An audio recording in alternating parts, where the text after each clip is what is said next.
அதே மாதிரி அதே சுந்தர் சார் ஆஃபீஸில் த்ரிஷா வந்து வாய்ப்பு கேட்டு ஒரு 1/2 மணி நேரம் உட்காந்துருந்தாங்க ஒரு தடவை. அவர் பாவம், அவர் ஏதோ வேலையாக இருந்தார். நான் வந்து வெளில வந்து பார்த்தா த்ரிஷாலாம் அப்போ தெரியாதுல்ல நமக்கு. இருந்தாங்க, கொஞ்சம் வெயிட் பண்ணுங்கம்மா கூப்பிடுவார் அப்படின்னு சொன்னோன்னு ஒரு 1/2 மணி நேரம் வெயிட் பண்ணி பார்த்துட்டு போனாங்க. த்ரிஷாவை நான் அப்படி பார்த்துருக்கேன். அப்புறம் மியூசிக் டைரக்டர் சிற்பி, நான் ஜெமினி சினிமாவில் இருக்கும்போது டெய்லி என்னை பார்க்க வருவார். பார்க்க வந்து டேபிளில் தாளம் தட்டி தெற்கே வீசும் காத்து தென்னன் காத்து தான் அவரே சார் இந்த சாங்லாம் போட்டுங்க அப்படின்னுவார். ஆர்பி சௌத்ரியை ஃபாலோ பண்ணிகிட்ருக்கேன் சார், அங்கே போகிறேன் இங்கே போகிறேன்னு சொல்லுவார். அப்போ நான் அதாவது அவர் வந்து பாவம் ஒரு சின்ன ஒரு இதில் இருப்பார், கஷ்டத்தெல்லாம் வெளில சொல்ல மாட்டார். அதனால் நான் அவரை ஃப்ரெண்ட்லியாக கூப்பிட்டு போய் வாங்க நான் சாப்பிடல இன்னும் வாங்க சாப்பிடுவோம் சொல்லி நான் சாப்பிட்ற மாரி கூப்பிட்டு போய் அவருக்கு நான் வந்து வாங்கி கொடுத்து. ஸோ என்ன அதாவது கண்டிப்பாக ஒரு நம்ம சாப்பிட வாங்க இல்லை காசு கொடுத்தா மனசு கஷ்டப்படும் இல்லையா, அதனால் ஒரு தன்மையாக நான் அவரை கூப்பிட்டு போவேன். அப்போ ஒரு நாள் கூட அவர் சொன்னார், சார் நான் சாப்பிட்ருக்க மாட்டேன்னு தெரிஞ்சு நீங்கள் கூப்பிட்டு வரீங்க சார்னுவார். அப்போல்லாம் ஒன்றும் இல்லைப்பா, வாழ்க்கையில் எல்லாத்துக்கும் உள்ளது தானே. நான் கூட எங்கள் அப்பா வந்து திடீர்னு புதுக்கோட்டை கோர்ட்டில் ஒர்க் பண்ணார், சர்வீஸில் இருக்கும்போது இறந்துட்டார். நாங்களும் அப்படி தான், எங்கள் அம்மா வந்து எல்லாம் பெரிய குடும்பம், நாங்களாம் அப்போ வந்து சார் அரிசியை வந்து சாதம் பொங்கி அதை வடிகட்ட மாட்டோம். அம்மா வந்து வடிகட்டாமல் அதை அப்படியே எல்லாத்துக்கும் கிணத்துல ஊற்றி தருவாங்க. ஸோ அது ஒரு டைமு. ஸோ அப்போல்லாம் வந்து அரசாங்க ஊழியர் இருந்தால் அந்த 10,000 உடனே தராங்கல்ல, அந்த மாதிரிலாம் கூட கிடையாது. ஸோ அது வந்து ரொம்ப ஒரு கஷ்டமான காலகட்டம். நான் அவர்கிட்ட சொன்னேன், அந்த மாதிரி எல்லாமே வாழ்க்கையில் வந்து யாரும் வரும்போதே பணக்காரங்களாக வர்றதில்ல, அது மாதிரி வர்றது சிலது உண்டு. பட் உனக்கு திறமை இருக்குது, நீ கண்டிப்பாக பெரிய ஆள் வருவப்பா அப்படின்ற மாதிரி சொன்னேன். நான் நடுவில் ஒரு நாள் அவர் வந்து பீக்கில் இருக்கும்போது ஒரு ப்ரொடியூசருக்காக நான் போனேன். சார் உங்களுக்கு தான் சிற்பி நல்லா தெரியல, நீங்கள் எனக்கு கொஞ்சம் பேசி கொடுங்க சார், சம்பளம் கொஞ்சம் கம்மி பண்ணுங்கன்னாரு.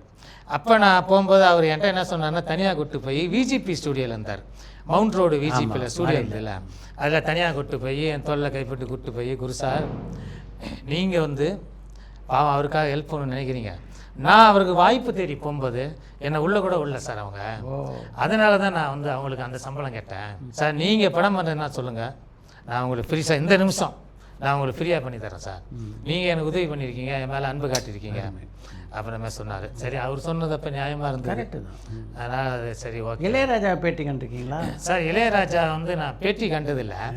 500வது படம் முடித்தோன்னே எல்லா பத்திரிகையாளர்களுக்கும் பார்ட்டின்னு சொல்லி டைமண்ட் பாபு ஏற்பாடு பண்ணியிருந்தார் பிரசாத் ஸ்டூடியோவில். சரி இளையராஜா பேட்டி கொடுக்க போகிறாரு, நம்ம முதல்ல இளையராஜா பேட்டி எடுக்க போகிறோம். ஏன்னா இளையராஜா பைத்தியங்கள் தானே நம்பலாம். நான்லாம் இளையராஜா பாட்டை கேட்காம தூங்குனது கிடையாது, இன்றைக்கும் அதுதான். ஏதாவது மனசில் இப்போ நான் எழுதிக்கிட்டே இருப்பேன், எனக்கு தம் அடிக்கிற பழக்கம்லாம் கிடையாது. அதனால் எழுதிட்டு இருக்கும்போது கொஞ்சம் மனசு சொந்தா 1-2 பாட்டை கேட்பேன், உடனே ஒரு 2 தம்மு போட்ட இது வரும். அப்படி நம்ம இளையராஜா பார்த்துட்டு அந்த 500வது படம் போது நான் இளையராஜா வந்து சரி நமக்கு பேட்டி எடுக்க வாய்ப்பு, ஏன்னா அப்போ அவரை போயெல்லாம் பார்க்க முடியாது சார், அவர் யாருக்கும் பேட்டிலாம் கொடுக்க மாட்டார், அவர் பிஸியாக இருந்தார்ல. அப்போ 500வது படம் பேட்டி கொடுக்க போகிறார். நான் ரொம்ப சந்தோஷமாக பேட்டிகள்லாம் எடுத்துக்கிட்டு எல்லாம் பேனாலாம் எடுத்துகிட்டு வந்தோன்னே பிரசாத் ஸ்டூடியோவில் எல்லோரும் இது டேபிள்லாம் போட்டு எல்லாரையும் சாப்பிட உட்கார வச்சாங்க. போய் எல்லாம் சாப்பிட்டு முடித்தோன்னே ராஜா சார் எப்போ சார் வருவார் உட்காருங்க நாங்கள். அப்போ வந்தார் அவர் உள்ளேருந்து அப்படியே வந்தோன்னே எல்லோரையும் கும்பிட்டாரு, நாங்கள் எல்லோரும் கும்பிட்டோம். சார் ஒரு பேட்டி எல்லாத்துக்கும் பொதுவாக கொடுத்தா கூட போதும் சார், அவர் பேட்டி எதுக்கு, என்னை பற்றி உங்களுக்கு தெரியாதா அப்படின்னாரு. இல்லை சார் எல்லோரும் ஆசைப்பட்றாங்க. இப்போ நான்லாம் சொன்னேன், சார் ஒரு ஃபஸ்ட் டைம் சார் நான் இப்போ ஜேர்னலிஸ்டாக நான் இருக்கேன், உங்களை பேட்டி எடுத்தது இல்லை, ஒன்று கொடுங்க, என்னை பற்றி உங்களுக்கு தெரியும்ல, அப்போ புதுசாக சொல்கிறதுக்கு என்ன இருக்குது அப்படின்னோடனே அப்போ எதுக்கு சார் எங்களை சாப்பிட கூப்பிட்டீங்க அப்படின்ற மாதிரி ஒரு பத்திரிக்கையார் கேட்டார். அப்போ எதுக்கு எங்களை கூப்பிட்டீங்க அப்படின்னோடனே 500வது படம் முடிச்சிட்டேன், ஆரம்பத்துலேருந்து பத்திரிக்கையாருங்க நம்மளை சப்போர்ட் பண்ணிட்டீங்க, இன்றைக்கி உங்களுக்கெல்லாம் வந்து சாப்பாடு கொடுக்கணும்னு நினச்சேன், கொடுத்தேன், சாப்பிட்டீங்க நல்லபடியாக, சந்தோஷம் போயிட்டு வாங்கன்ட்டேன், வேறு வழி இல்லாமல் கிளம்பி வந்துட்டோம். ஸோ இதுதான் இளையராஜாவுக்கும் எனக்கும் உள்ள ஒரு இது. ஏன் ஒரு காலகட்டத்தில் ஜெமினி சினிமாலேருந்து வெளில வந்துட்டீங்க? அது தானு சார் கூட கொஞ்சம் லிங்க் ஆகிட்டோம் சார். தானு சார் கூட வந்து அவர் வந்து கதை திரைக்கதை சார் உங்கள் பேட்டியில் கூட சொல்லியிருந்தார், அவர் ரவி குருன்ட்டு, அவர் வந்து நிறைய தமிழ் பற்று உள்ளவர் சார், நிறைய கதை கவிதைகள்லாம் எழுதுவார். அவர் கூட சேர்ந்து என்னென்னா அந்த தினத்தந்தி விளம்பரங்கள் எல்லாத்துக்கும் வந்து அந்த பப்ளிசிட்டி எப்படி பண்ணலாம் அப்படிங்கிற மாதிரி நிறைய அவர் கூடவே மிங்கிள் ஆகிட்டோம். அவர் நிறைய கதைகள் பண்ணிக்கிட்டு அவர் வந்து நிறைய கதைகள் சொல்லுவார். இப்போ ஹிந்தி பாடலாம் பாடுவார், ஹிந்தி பாடலை பாடி அதை அப்படியே மாற்றி கொஞ்சம் டியூன் போடுவார். அந்த மாதிரி அவர் நிறைய இருந்தாலும் அவருக்கும் எங்களுக்கும் ரொம்ப சிங்க் ஆயிடுச்சு. ஸோ அதனால் அவர் கூட போயிட்டோம். அது மாதிரி 89 எலெக்ஷனில் தேர்தல் பணி செஞ்சோம். நாங்கள் எலெக்ஷனுக்காக ஒர்க் பண்ணோம் தானு சார் கூட சேர்ந்து. அப்போ எங்களுக்கு வேலையை சார் டெய்லி தினத்தந்திக்கு உள்ள டிசைன்ஸு, அந்த எலெக்ஷன் டைமில் ஃபுல் பேஜ் விளம்பரம்லாம் வரும்ல, அதெல்லாம் ரெடி பண்ணுறது. அப்போ நான் வந்து ஒரு ஐயர் கெட்டப்பில், அப்புறம் நம்ம ரவி வந்து ஒரு முஸ்லீம் கெட்டப்பில், அப்புறம் இன்னொரு லாயர் வந்து ஒரு கிறிஸ்டின் கெட்டப்பில் அப்போல்லாம் ஃபோட்டோ எடுத்து அதை ஃபுல் பேஜ் விளம்பரம்லாம் கொடுத்து அந்த மாதிரிலாம் பண்ணோம். அப்போ எங்களுக்கு வேணால் தானு சார் கூட டெய்லி நம்ம கலைஞர் வீட்டுக்கு மத்தியானம் போயிடுவோம். அவர் வந்து அந்த பிரச்சாரம் கிளம்புறதுக்கு ரெடியாக இருப்பார். வெளியில் பார்த்தீங்கன்னா பயங்கர கூட்டமாக இருக்கும், எல்லாம் கொடியோடு நிற்பாங்க. அவர் போகிற தொகுதிக்கு சென்னையை சுற்றி காஞ்சிபுரம் எல்லாம் போகிறதுக்கு ரெடியாக கூட்டம் நிற்கும். வீட்டுக்குள்ளே பயங்கர க்ரௌட் இருக்கும். அவர் வந்து ரெடி ஆகிட்டு ஊஞ்சலில் உட்காருவார். ஊஞ்சலில் உட்காந்துன்னா நான் காணும் என்ன பண்ணியிருக்கேன் இன்றைக்கி அவனா எல்லாம் காட்டுவோம். சார் இப்படி பண்ணுறான் ஓகே அதெல்லாம் பார்ப்பார். பார்த்துட்டு இப்போ என்னென்னா சார் ஒரு நாள் பயங்கர கூட்டம் சார். அவர் கூட இன்னும் எல்லோரும் ஃபோட்டோ எடுத்துகிட்டு இருக்காங்க. அதாவது கலைஞர் வந்து ஏன் இத்தனை ஆண்டுகள் பிறகும் நினைக்கப்படுகிறார், அவர் இன்னும் பல ஆண்டுகளில் நிலைத்திருப்பான்றதுக்கு ஒரு உதாரணம் சொல்கிறேன். அவர் எப்பேற்பட்ட ஆள் சார், போப்பாண்டவர்லேருந்து உலகத்தில் இருக்கிற எல்லா தலைவரையும் பார்த்தவர். அவர் வந்து சார் அவர் கூட எல்லாம் ஃபோட்டோ எடுத்துகிட்டு இருக்காங்க. எலெக்ஷன் கிளம்பிட்டு இருக்காரு. எல்லாம் எடுத்துகிட்டு இருக்கும்போது இப்போ ஒரு ஆட்டோக்காரன் சார், அவன் யாரையும் இறக்கி விட வந்தான். அவன் வந்து சார் உள்ளே வந்து எட்டி பார்க்குறான். அப்படி அந்த கூட்டத்துக்கு நடுவில் பார்க்குறான் சார். இவர் வந்து எல்லாத்தையும் பேசிக்கிட்டே ஃபோட்டோக்கு போஸ் கொடுத்துட்டு இருந்தவர் அவனை பார்த்துட்டார் சார். நான் வாயா விடியா அப்படின்னா முன்னாடி வந்துட்டான் சார். என்ன ஃபோட்டோ எடுக்கணுமா? ஆமாம் வா நெல்லு அப்படின்னு தினகரன் ஃபோட்டோகிராஃபர் அவரை கூப்பிட்டு ராஜேந்திரா அவர் ஃபோட்டோ எடு அப்படின்னா அவன் அப்படியே ஓ நல்லா இல்லையா அவனை அப்படி பிடிச்சிக்கிட்டு சார் இது கூட ஒரு மனுஷன் செஞ்சிருவான் சார். அடுத்தது அவர் என்ன சொல்கிறார் ராஜேந்திரா அந்த ஃபோட்டோ அவனுக்கு சேர்த்துரு அப்படின்றாரு சார். அந்த கூட்டத்தில் ஒரு பிரச்சாரத்துக்கு போகிறாரு. இவ்வளோ இது சார் நான் பார்த்துட்டு அசந்துட்டேன் சார். என்னையா இது எப்பேற்பட்ட மனுஷன் சார். நான் நெஞ்சுக்கு நீதியெல்லாம் படிச்சிருக்கேன் சார். போப்பாண்டவர்லேருந்து அவர் பார்க்காத தலைவன் கிடையாது சார் உலகத்தில் சார். ஆட்டோக்காரனை கூப்பிட்றாரு சார். இப்போ அவன் காலம் முழுக்க அந்த ஃபோட்டோ அவன் வீட்டில் மாட்டி வைப்பானோ இல்லையா? அப்பேற்பட்ட தலைவர் சார். அது வந்து தானு சார் கூட இருந்ததால் அதெல்லாம் பார்க்குற ஒரு இது கிடச்சிது. ஸோ அதே மாதிரி தானு சார் வந்து என்னை கூலிக்காரன் ஃபங்க்ஷனில் தமிழ் வாழ்த்து என்னை பாட வச்சார் சார். தமிழை வளர்த்து தமிழால் வளர்ந்த கலைஞரை நான் தமிழ் வாழ்த்து பாடும்போது எழுந்து நிற்கிறாரு. தமிழ் வாழ்த்துக்காக நின்னது இல்லை, அது நமக்கு அது ஒரு பெரிய ஒரு இதாக இருந்தது. எப்பேற்பட்ட நான் வந்து கண்ணதாசனையும் கலைஞரையும் எழுத்துக்களை படித்து தான் நான் வந்தேன். ஸோ வேறையா நான் பெருசாலாம் படித்ததில்லை சார். அதுக்கு பிறகு படித்தேன்னு வைங்களேன். அதுக்கு பிறகு படித்தேன். சின்ன வயசில் எனக்கு மற்றவங்க நூலெல்லாம் படிக்க வேண்டிய ஒரு இது வாய்ப்புகள் அமையலை. எங்கள் ஸ்கூல் நம்ம தமிழ்நாடு தியேட்டர் பக்கத்தில் கார்பரேஷன் ஸ்கூல் இருக்குது, அங்கே தான் படித்தேன். காசு இருந்தால் பக்கத்தில் தமிழ்நாடு தியேட்ரு, அங்கே படத்துக்கு போயிடுவோம். காசு இல்லைன்னா அது பக்கத்தில் இந்த பக்கத்தில் லைப்ரரி இருக்குது, இன்னும் இருக்குது, அரசாங்க நூலகம் இருக்குது, அங்கே போய் படிப்பேன். ஸோ அந்த மாதிரி படித்து அதில் கண்ணதாசன் கலைஞருடைய எழுத்துக்கள்லாம் படித்து அப்படியே சின்னத்திரையில் வந்தேன் சார். பத்திரிகை உலகம் இப்போ சின்னத்திரை. கலைஞரை சந்தித்த மாதிரி எம்ஜிஆர் ஜெயலலிதாவை சந்திக்கக்கூடிய வாய்ப்பு. நான் ஜெயலலிதா மேடத்தை வந்து ராமராஜன் ஃபங்க்ஷனுக்கு வந்தாங்க. அவங்க ஏதோ அவருடைய வெற்றி விழாவுக்கு வந்தாங்க சார். அப்போ நான் பார்த்தேன், கொஞ்சம் பக்கத்துலேருந்து பார்த்தேன். எம்ஜிஆர் வந்து எங்கள் ஊர் புதுக்கோட்டையில் சார், அவர் வந்து ஒரு தடவை எலெக்ஷன் போது வராருன்னு சொல்லி நாங்கள் மத்தியானம் 3 மணிக்கு வராருனாங்க. நாங்கள் 3 மணிக்கெல்லாம் போய் உக்காந்துட்டோம். ஊரே திரண்டு உட்காந்துருக்கு சார். 3 ஆச்சு, அப்புறம் நைட்டு 3 ஆச்சு, விடிய காத்தாலும் 3 ஆச்சு, அப்புறம் காத்தால 7 ஆச்சு, 8 ஆச்சு, 10 மணிக்கு வந்தார் சார். அது வரைக்கும் ஜனங்க கலைஞ்சே போல. 18 மணி நேரம். ஆமாம் சார். நானும் அப்படியே உட்காந்து பார்க்குறேன். அந்த மேலே அப்போல்லாம் வந்து இந்த மாதிரி திறந்த கேரவன் மாதிரிலாம் கிடையாது. அப்போ அந்த லாரி மாதிரியும் இருக்கும், அதில் தான் உட்காந்து இருந்தார். அப்படியே செக்கச்சவேல்னு ரோஜா பூவாட்டம் அப்படி உட்காந்து இருந்தார். நான் வந்து எம்ஜிஆரை நான் அப்படி தான் பார்த்தேன். மற்றபடி எம்ஜிஆரை நான் வந்து ஃபங்க்ஷன்லாம் பார்த்ததில்லை. ஜெமினி சினிமாவுக்கு அப்புறம் நீங்கள் Filmalaya MG Vallabhan sir. MG Vallabhan sir வந்து ஒரு மிகப்பெரிய, உங்களுக்கு எல்லாம் நல்ல பழக்கம் அவர். ஸோ அவர் வந்து ரொம்ப தங்கமான மனுஷன் சார். நல்ல ரைட்டரு, அருமையான பாடலாசிரியர். மீன்கோடி தேரில் மன்மதராஜன் ஊர்வலம் போகின்றான், அரிசி குத்தும் அக்கா மகளே, எவ்வளோ பாடல்கள் எழுதியிருக்கார் சார். அவர் வந்து என்னை ரொம்ப என்கரேஜ் பண்ணார் சார். எனக்கு வந்து பாம்புகுரோட ரிசப்ஷனுக்கு வந்து ஃபஸ்ட்டு என்னை கூப்பிட்டு போய் பணம் கட்டினவர் அவர் தான். ஆனால் என் ரிசப்ஷன் போது அவர் வந்து உயிரோடு இல்லை. ஸோ அது ரொம்ப ஒரு வருத்தம். ரொம்ப தங்கமான ஆள். நிறைய அவர் கூட நான் நிறைய இதெல்லாம் போயிருக்கேன். அவர் இளையராஜா இன்டர்வியூ ஒன்று எடுக்கிறதா இருந்தது. நான் ரொம்ப ஆசையாக இருந்தேன். ஆக அந்த மாதிரி இளையராஜாவை நம்ம வந்து பக்கத்தில் உட்காந்து நம்ம பேசிடுவோம் அப்படின்ட்டு இருந்தேன். நான் அவர்கிட்ட சொல்லி வச்சுருந்தேன், சார் ஒரு 2 கேள்வியாக நான் இளையராஜாக்காக நல்லா கேளு, நான் கூப்பிட்டு போகிறவா அப்படின்னாரு. கடைசியில் அந்த சந்திப்பு அமையலை. அவர் இளையராஜா அன்றைக்கி மீட் பண்ண முடியல, அவர் ஏதோ ஒரு வேலையாக இருந்துட்டார். அதனால் அது அப்படியே அந்த இது மட்டும் அமையாமலே போயிடுச்சு. ஜெமினி சினிமாவில் பணியாற்றியிருக்கும் ஃபிலிமாலயாவில் பணியாற்றியிருக்கும் என்ன வித்தியாசம்? ஜெமினி சினிமா வந்து என்னுடைய ஆரம்ப கட்டம் சார். அப்போ வந்து பத்திரிகை உலகத்தை பற்றி எனக்கு ஒன்றுமே தெரியாது. ஃபிலிமாலயாவுக்கு நான் வரும்போது கொஞ்சம் ஓரளவு தேர்ந்துட்டேன். ஜெமினி சினிமாவில் போய் சேரும்போது தான் எனக்கு ஒவ்வொரு பத்திரிகையாளராக அறிமுகமானாங்க. எல்லாம் நிறைய நம்ம cinema Ramurthy, cinema express Ramurthy and எல்லாம் ஒரு பெரிய ஆளுங்க எல்லாமே அப்போ இருந்து சீனியர்லாம் இருந்தாங்க இல்லையா, அவங்க எல்லாமே எனக்கு அப்போ பழக்கமானாங்க. கொஞ்சம் கொஞ்சமாக ஒருத்தராக பழக்கமானாங்க. ஃபிலிமாலயாவில் சேர்ந்த பிறகு எல்லாமே ரொம்ப பழக்கத்தில் இருந்தாங்க. ஃபிலிமாலயாவில் வந்து நான் சேரும்போதே உதவி ஆசிரியராக சேர்ந்தேன். ஜெமினி சினிமாவில் வந்து நிருபராக சேர்ந்துருந்தேன். அங்கே சேரும்போது ஃபுல்லாகவே வந்து அங்கே ஜெமினி சினிமாவில் ஒரு சம்பவம் நடந்தது சார். ஒரு நாள் நாங்கள் வந்து இஷ்யூ முடிச்சிட்டோம். ஒரு 3 நாள் கழிச்சு வரப்போகிற இஷ்யூ முடித்து நாங்கள் ப்ரெஸ்ஸுக்கு அனுப்பிட்டு நான் வீட்டுக்கு போயிட்டேன்.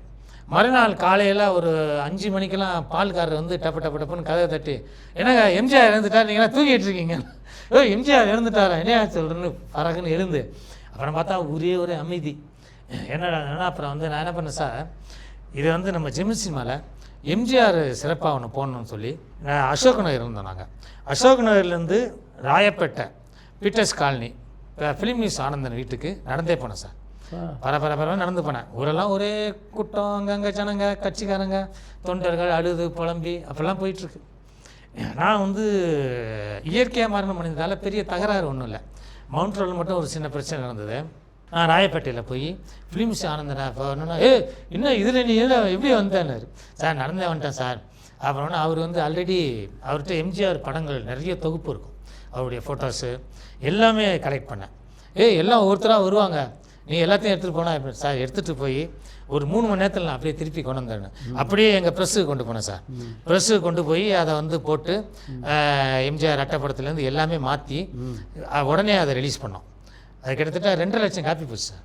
சார் 3 ரீப்ரிண்ட் பண்ணோம். அந்த மாதிரி போச்சு. அது வந்து அவர் எம்ஜிஆர் இறந்த பிறகு நான் அதை பண்ணணும் ஒரு பத்திரிகைக்காரனாக திடீர்னு எனக்கு தோணுச்சு. அது மாதிரி பண்ணேன். அப்புறம் அதே மாதிரி ஃபிலிம் நியூஸ் ஆனந்தன்ட்ட கொண்டாந்து கொடுத்து அவருக்கு ரொம்ப பத்திரிகையிலே ஓப்பனிங்கிலே ஒரு பெரிய நன்றி போட்டு நல்லா போச்சு. அந்த பத்திரிகை துறையிலேருந்து சின்னத்திரைக்கு எப்போ வந்தீங்க? சின்னத்திரையை சார் நான் வந்து சார் வடிவேலு வாத்தியார்னு தூர்தர்ஷனில் தி ஜானகிராமனுடைய அவர் எழுதின நாடகம் சார். அது 16 சீன் வச்சு ஒரு நாடகம் எழுதியிருப்பார். ரொம்ப ஃபேமஸ் ட்ராமா அது. அப்போ அந்த காலத்துலேயே நாடகமாக நடிக்கப்பட்டது. அதை வந்து தூர்தர்ஷனுக்கு நமக்கு வேண்டப்பட்ட ராஜீவ் பிஆர்ஓ ராஜீவ் இருந்தாங்கல்ல சார், அவங்களுக்கு வேண்டப்பட்ட ஒருத்தர் அதை தயாரித்தார். தயாரிக்கும் போது ராஜீவ் அக்கா தான் சொன்னாங்க, குரு நல்லா எழுதுவான், அவனை வச்சு எழுதுங்கன்ட்டு. அப்போ நான் வந்து அதுக்கு வந்து திரைக்கதை வசனம் எழுதி 16 எபிசோடாக தூர்தர்ஷனில் போட்டோம் சார். கம்பர் ஜெயராமன், பிடி சிவம், அந்த மாதிரி நிறைய பேர் நடித்தாங்க. நடிச்சுட்டு அதை வந்து நாங்கள் 16 வாரம் சூப்பராக போச்சு சார். அது அப்போ ரொம்ப சிறப்பாக போச்சு. அதில் வந்து என்னையை ஒரு வாத்தியாராக நடிக்க வச்சிட்டாங்க.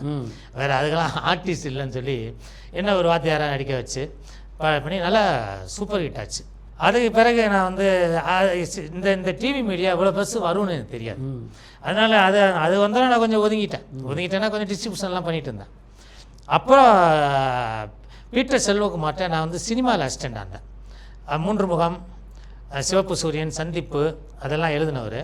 அப்புறம் அம்மன் கோவில் கிடக்கால, நினைவே ஒரு சங்கீதம் படம். ஆமாம், அவர் வந்து நடுவில் கொஞ்சம் நொந்து ஏவிஎம்க்கு சொந்தம்னு ஒரு சீரியல் எழுத வந்தார். சிவசங்கரி மேடத்துடைய கதை அதுக்கு வந்து அவர் திரைக்கதை பண்ணார் பீட்டர் சார். டயலாக் வந்து அங்கே செட் ஆகலை. ஒரு 20 எபிசோடு போயிட்டுருக்கு, டயலாக் செட் ஆகலை. அப்போ வந்து அவருக்கு ஏன் ஞாபகம் வந்திருக்கு, நம்ம சம்பத்து தான் கூடுவார், நம்ம சம்பத்து நல்லா எழுதுவான், அவனை கூப்பிடுவோம் சொல்லி என்னை எங்கெங்கேயோ தேடியிருக்காரு. அப்போ ஒரு நாள் நான் வந்து எங்கேயோ போயிட்டு பஸ்ஸில் வந்துட்டுருக்கேன். அவர் மகாலிங்கபுரம் ஐயப்பன் கோயிலேருந்து நடந்து வந்து அங்கே பஸ்ஸுக்கு நிற்கிறார். கொஞ்சம் நல்லா கார்லாம் வச்சுக்கிட்டு நல்லா இருந்தார். நடுவில் கொஞ்சம் பிஸ்னஸில் சில பிரச்சனைகளால் நொடிஞ்சிட்டார். அப்போ என்ன பார்த்துட்டார், உன்னதானே நான் தேடிட்டு இருந்தேன், இப்படி ஏவிஎம்மில் வந்து சொந்தம்னு ஒரு சீரியலை அதுக்கு நான் எழுதுகிறேன், நீ வந்து டைலாக் இதெல்லாம் நல்லாயிருக்கும், செட் ஆகலை அப்படின்னோடனே சரி நான் டிஸ்ட்ரிபியூஷன்லாம் பண்ணிகிட்ருக்கேன் அப்படின்னா அது பாட்டுக்கு அது பண்ணிக்கிடா, எனக்கு வந்து டைலாக் எழுதி கொடு அப்படின்னா மறுநாள் நான் போனேன். மறுநாள் போனேன். இப்போ என் ஒய்ஃப்கிட்ட கேட்டேன். என் ஒய்ஃப் வந்து சொந்தம் சீரியலாக இப்போ பார்த்துக்கிட்டு இருந்தது. ஒரு 20-25 எபிசோடு டெலிகாஸ்ட் ஆகிடுச்சு. நல்லா இருக்குங்க சீரியலு, ஆர்டிஸ்ட்லாம் நல்லா இருக்காங்க, நீங்கள் எழுதுங்க நல்லா இருக்கும்ச்சு. அதனால் நான் வீட்டுக்கு அங்கே ஏவிஎம்க்கு வந்தேன். ஏவிஎம்க்கு வந்தோடனே அவர் பீட்டர் சார் என்கிட்ட என்ன சொன்னார்னா, இது வந்து எனக்கே வந்து ஒரு எபிசோடுக்கு 1000 ரூபா தான் சம்பளம். ஏன்னா வந்து கலைஞர் வந்து சரவண சாரை கூப்பிட்டு நம்ம பேர பசங்க இது ஆரம்பிச்சிருக்காங்க ஏதோ ஒன்று, எப்படி வரும்லாம் தெரியாது, அதில் இப்போ தான் பண்ணிக்கிட்டு இருக்காங்க, நீங்கள் பண்ணணும்னு சொன்னார், அதனால் நான் பண்ணுறேன், இதில் எங்களுக்கு லாபமாக நஷ்டமாலாம் தெரியாது, அதனால் பீட்டர் உங்களுக்கு நான் வந்து எபிசோடுக்கு 1000 ரூபா சம்பளம் கொடுக்குறேன் அப்படின்னு தான் அங்கே அவருக்கே பேசியிருக்காங்க. அப்போ எனக்கு வந்து 7500 மாதம் 7500 சம்பளம் பேசி நான் போய் 2 யூனிட்டுக்கு எழுதணும் சார். நான் போய் எழுத ஆரம்பித்தோடனே சொந்தம் வந்து அதுக்கு முன்னாடியே அதுக்கு நல்ல நேம் இருந்தது, நான் அதை இன்னும் சூப்பராக எடுத்து எழுதுனேன். ஒரு நாளைக்கு 2 யூனிட்டுக்கு எழுதணும், ரொம்ப நைட்டும் பகலும் உட்காந்து எழுதுவேன். அப்போ தான் என் பொண்ணு பிறந்திருந்தது, அதில் வர்ஷான்னு ஒரு கேரக்டர் வரும், அதுதான் என் பொண்ணுக்கு அமிர்த வர்ஷான்னு பேர் வச்சேன். அது பிறந்த நேரம் அதுலேருந்து நான் வந்து ரைட்டராக வந்துட்டேன். அதுலேருந்து ஏவிஎம்லேயே எனக்கு நல்ல நேமு. ஏவிஎம்மில் வந்து சரவணன் சாருக்கு எனக்கு ரொம்ப பிடிக்கும். எங்கள் இதில் வந்து ஜாவர் சீதாராமன் தான் சின்ன வயசு ரைட்டராக இருந்தார். இப்போ சின்ன திரையில் நீங்கள் சின்ன வயசு ரைட்டராக இருக்கீங்க, தொடர்ந்து பண்ணுங்க நல்லா வருவீங்கன்னு அப்பயே என்னை ஆசீர்வாதம் பண்ணார். அப்புறம் நம்பிக்கைன்னு ஒரு சீரியல், வாழ்க்கையில் தான் பானு பிரியாலாம் நடித்தாங்க.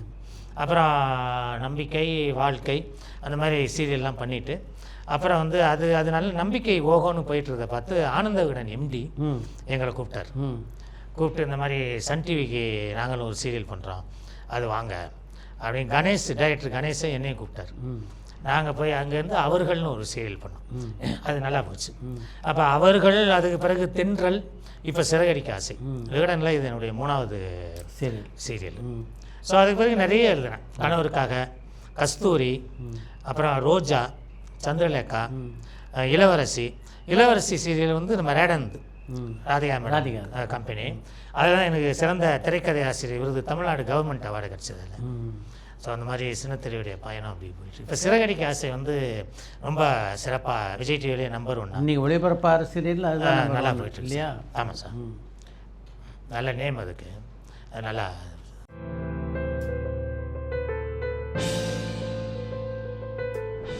இன்றைக்கி உங்களுடைய சிறகடிக்க ஆசை மிகப்பெரிய வெற்றி பெற்று. ஆமாம் சார். அந்த சீரியல் இந்த அளவு வெற்றி பெற்றதுக்கு என்ன காரணம்னு நினைக்கிறீங்க?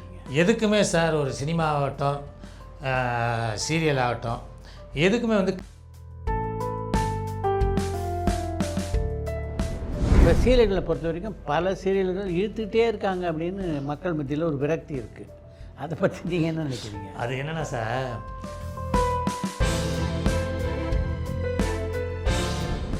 சின்னத்திரையை உங்களுக்கு கற்றுக் கொடுத்த அனுபவம்னா முக்கியமானதாக எதை சொல்லுவீங்க? சின்னத்திரையை வந்து சார் நிறைய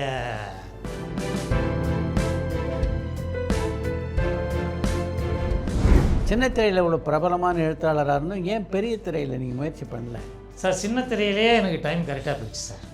ஒன்று முடிஞ்சால் உடனே ஒன்று வரும். ஒரு டைமில் நான் வந்து